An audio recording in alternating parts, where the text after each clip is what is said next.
The voicemail appeared like a slap in the quiet of my small apartment. Her voice, sharp and decisive, carried across the digital airwaves. "You're out. Don't come back. We're moving on without you." I stared at the phone, slow inhale filling the space between the words and my reaction. I texted back, "Okay, why?" Nothing else, not a hint of anger, not a plea, just a quiet acceptance. I sank into the memory of why this felt possible. Growing up, I had trusted her implicitly. Our finances, our family property, everything was shared, or so I thought. There had been small betrayals, subtle shifts, decisions made without me, privileges I never questioned. Dependence had been comfortable. Now, suddenly, it wasn't.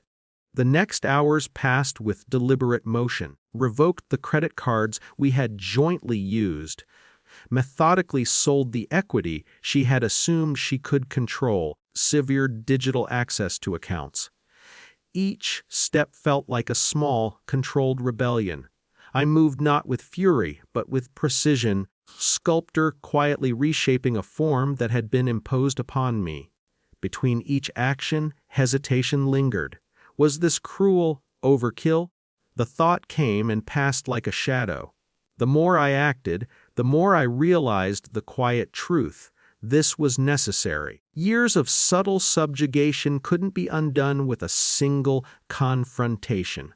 But the balance could shift if I was meticulous, patient. The next morning, my phone was flooded, 46 missed calls, a string of texts, and a message from the bank. Her panic had found a new medium. The authority of institutional consequence was undeniable. Proof that the world would acknowledge the shift I had orchestrated. I smiled softly, a restrained, private thing, and replied to the bank with a simple confirmation. Watching from my quiet corner, felt the weight of reactions without needing to participate in them. My mother's voice in memory now carried a different tone. Less power, more frustration. I did not gloat, did not taunt. I simply observed, aware that control, once ceded, could be reclaimed without spectacle.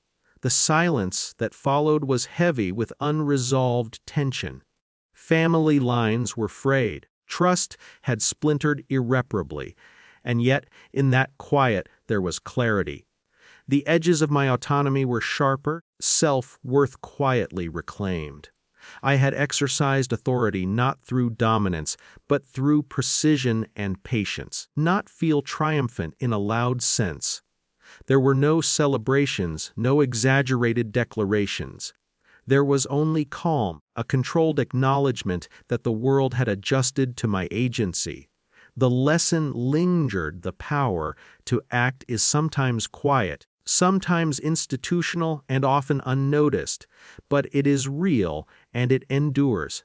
I sat back letting the day stretch around me. The consequences were tangible, the emotional cost real, but mine to manage. I had moved first, acted first, and now, for the first time in years, I could breathe in a space that was fully my own. The voicemail replayed in my mind once more, not as an insult but as a marker, the moment when everything shifted.